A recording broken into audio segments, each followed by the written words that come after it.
Hey everyone, today we're going to talk about the VSEPR theory. The purpose of this theory is it uses the number of bonded atoms and lone pairs to predict shape. And it's very important. It does things that you can't find out with other structure models, such as Lewis structures. They only tell you the number and types of bonds between atoms, and they're limited to 2 dimensions, whereas VSEPR, it predicts the 3D shape of molecules and ions. So that's really the importance of it. And it stands for the valence shell electron pair repulsion. So let's get to it. Let's look at the first number of bonded atoms here. That's the best way to figure out what shape a specific atom is you go by the number of bonded atoms and of course the electron-rich regions.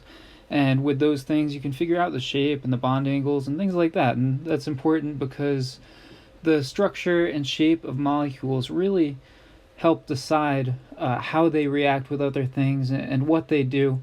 It's just critical information that we really need in the lab, and it's a good thing we have it. So let's start here. The number of bonded atoms. Let's start there with 2 bonded atoms and then with 2 electron-rich regions. This is called a linear shape. And you'll see why it's different from the other 2 bonded atoms in the next example. And it has a bond angle of about 180 degrees. So that means that there's approximately 180 degrees from this molecule to this molecule. And let's look at an example of CO2. And I will use different colors here to represent the non-bonded electrons right there.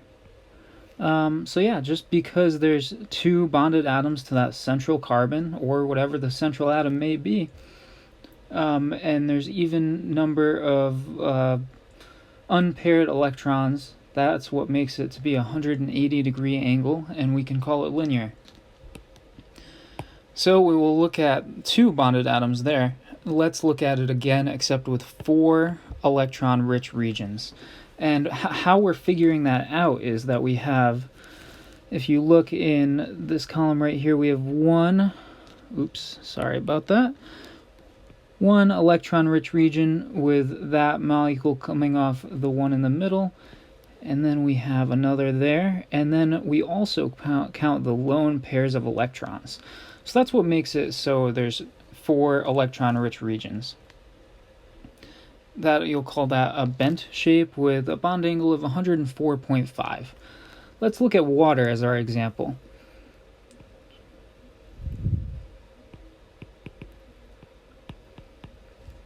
Alright, great. And then our non-bonded electrons, of course, right there.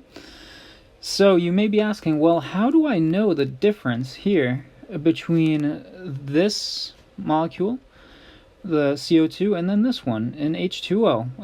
If I just looked at their chemical formulas, I would think, they're both bent or they're both linear. Well, here's why. So we're looking at that central oxygen atom on H2O right here.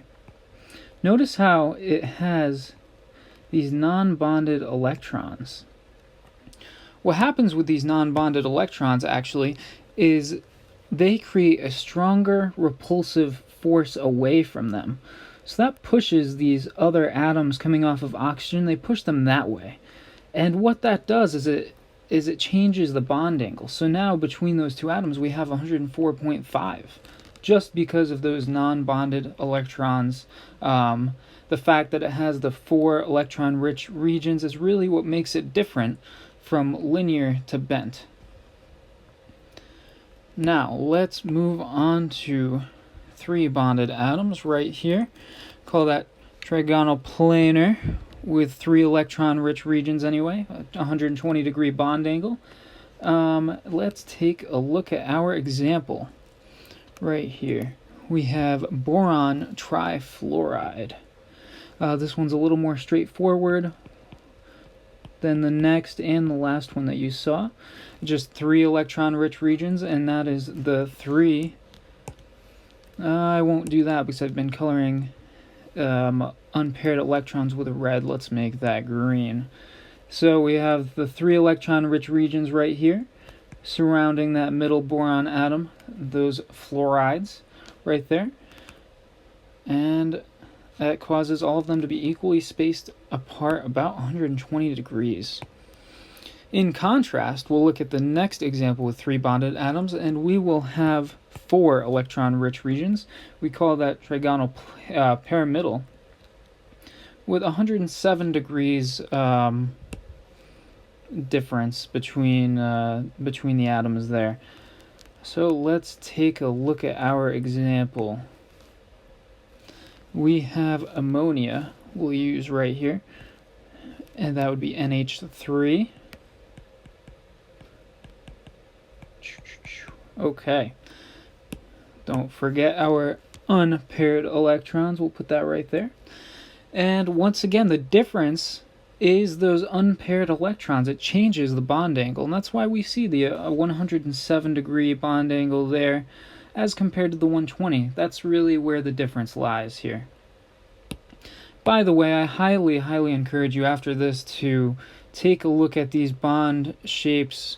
Mine are helpful here, however they're not as good as you would find online somewhere else when you're looking at actual 3D model of the molecule, because it's hard to draw the depth and just the space between the atoms. It's very difficult to do, so I highly encourage you to look up 3D shapes in VSEPR theory after this, and you'll get a little more context with it. Let's move on down here to 4 bonded atoms and 4 electron-rich regions. We call that tetrahedral. This is very standard. You will likely see a lot of tetrahedral molecules. Let's take a look at our example here. We have methane, CH4. Like I said, very standard here. Nothing crazy. We have about the same degree of difference between these molecules. And you can kind of draw either way. Of course, this is really what you're going to go by. And like I said, make sure you take a look at the actual 3D models after this, because you'll get a better idea of it. This isn't the best way to learn about it. Let's move on to 5 bonded atoms and 5 electron-rich regions. That is trigonal bipyramidal, and you may be, notice something a little different here in these last 2 columns, right here and right here, that there are different degrees of variation here in bond angle. That's because these atoms can kind of change depending on that particular molecule, and we can see different angles within them and from one to the other, even though we may call them all octahedral or trigonal bipyramidal or whatever. Let's look at an example here. Phosphorus pentachloride. So this is very standard as well. These next ones really are very standard. The tricky part is, I think, when you have different electron-rich regions and bonded atoms. That's where it gets a little bit complicated, but here, very straightforward. Where was I? Okay, yes, right here. Once again, highly encourage you to look up the actual 3D models. Now we'll move on to 6 bonded atoms and 6 electron-rich regions. That's an octahedral molecule. It's kind of an interesting shape, and let's look at our example, sulfur hexafluoride.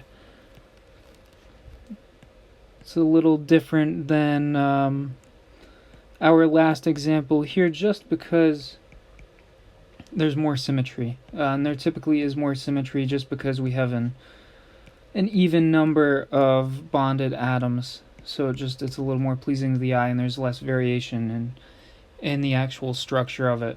And once again, we can see 90 degrees or 180 between these molecules. So guys, thank you very much, and that is all I have for you. Stay tuned for the next video. If you have any questions or comments, let me know about VSEPR theory down below. Thank you.